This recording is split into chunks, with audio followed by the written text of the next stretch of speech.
ব্যবসায়ীরা ব্যবসায়ীরা সৎভাবে ব্যবসা করার কোনো সুযোগ নাই, উনি এই কথা বলেছেন।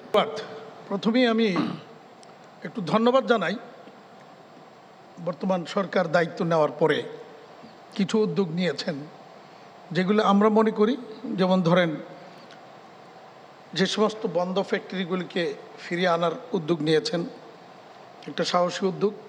পাশাপাশি আমরা 3 দিন আগে আপনিও ছিলেন সেদিন, আমরা 3 দিন আগেই মাননীয় প্রধানমন্ত্রীর সাথে দেখা করেছিলাম।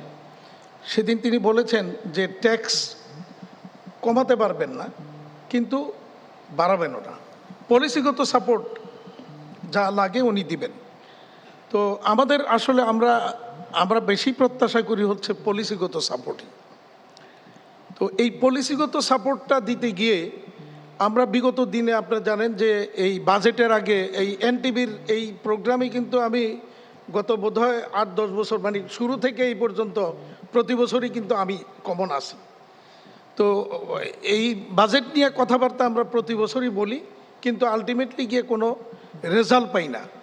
তো তিতুমির ভাই যেহেতু আজকে এখানে আসেন, আপনার মাধ্যমে সরকারের কাছে আমার একটা বিনীত অনুরোধ থাকবে, ট্যাক্সেশন যে পলিসিটা বর্তমানে আমাদের রয়েছে এইটা আমি বলবো কমপ্লিটলি বিনিয়োগ এবং ব্যবসার পরিপন্থী একটা পলিসি। কেন আমি একটু যদি উদাহরণ দিয়ে বলি, আমি ওই দিন মিন নাসির ভাই ছিলেন চ্যানেল 24-এ, ওখানে আমি বলেছিলাম, মনে করেন একটা ছোট মাঝারি আকারের একটা প্রতিষ্ঠান, তার যদি বছরে আমাদের সেক্টরটা নিয়ে আমি বলি 100 কোটি টাকা তার যদি এক্সপোর্ট হয়, তাহলে এআইটি হিসেবে তার কাছ থেকে কেটে নেওয়া হচ্ছে 1 কোটি টাকা।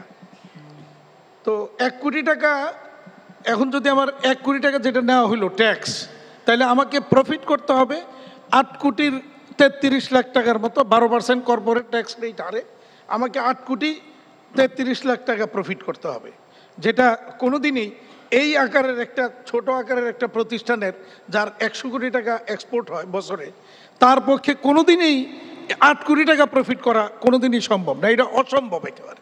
তাহলে এই যে 1 কোটি টাকা নিয়ে গেল, এই 1 কোটি টাকা কিন্তু আমাকে, আমি যখন রিটার্ন দাখিল করছি তখন কিন্তু আমার এটা ফেরত দিচ্ছে না।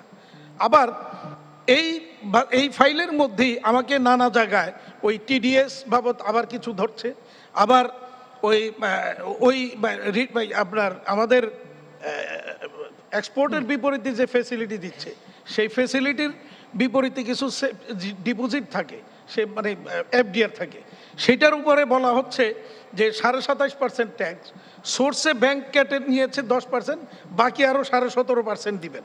আদার ইনকাম। আদম ভাই ধন্যবাদ। না শেষ হয়নি, তাহলে তো আবার দিব তো। না এই ইস্যুটা যদি শেষ নয় তাহলে বলেন, আমি একটা উদাহরণ, এটা যদি শেষ না করতে পারি তাহলে তো এটা কিছুই বোঝা গেল না। তো আমি সংক্ষেপ করি এটা। তো এখন মনে করেন যে এই যে টাকাটা ধরা হচ্ছে, পরবর্তীতে তিতুমির ভাই যেটা দুঃখজনক, এনবিআর বলছে যে যেগুলি আবার পরে ধরছে সেটাও আমাকে জমা না দিলে আমি রিটার্নও দাখিল করতে পারবো না। তাইলে কি দাঁড়াচ্ছে, একদিকে আমার যে 1 কোটি টাকা তো নিয়েই গেল, এটা ফেরতও নাই, সমন্বয়ও নাই, ইভেন আমার যে নতুন করে ধরলে আমি যদি বলি ওইটা থেকে ডিডাক্ট করেন, ওই তো বেশি নিছেন, সেটা হবে না। তো এই ধরনের অত্যাচার থেকে আমি বিনীত অনুরোধ করব ব্যবসায়ীদের একটু রক্ষা করেন। আজকে এখানে ওই যে আমাদের সাবেক সচিব এখানে বসা আছেন, আমি ওনাকে ধন্যবাদ জানি, উনি একটা নর্মালি সরকারি কর্মকর্তারা এই কথা বলেন না, কিন্তু উনি একটা কথা বলেছেন, ব্যবসায়ীরা সৎভাবে ব্যবসা করার কোনো সুযোগ নাই, উনি এই কথা বলেছেন। আমি ওনাকে ধন্যবাদ। হাতেম ভাই আবারও আপনাকে। বাস্তবতা হচ্ছে চেয়ারের এই পাশে থাকলে এক ধরনের কথা, চেয়ারের উল্টো দিকে গেলে আমরা ভিন্ন কথা শুনি, এটাই হলো বাস্তবতা।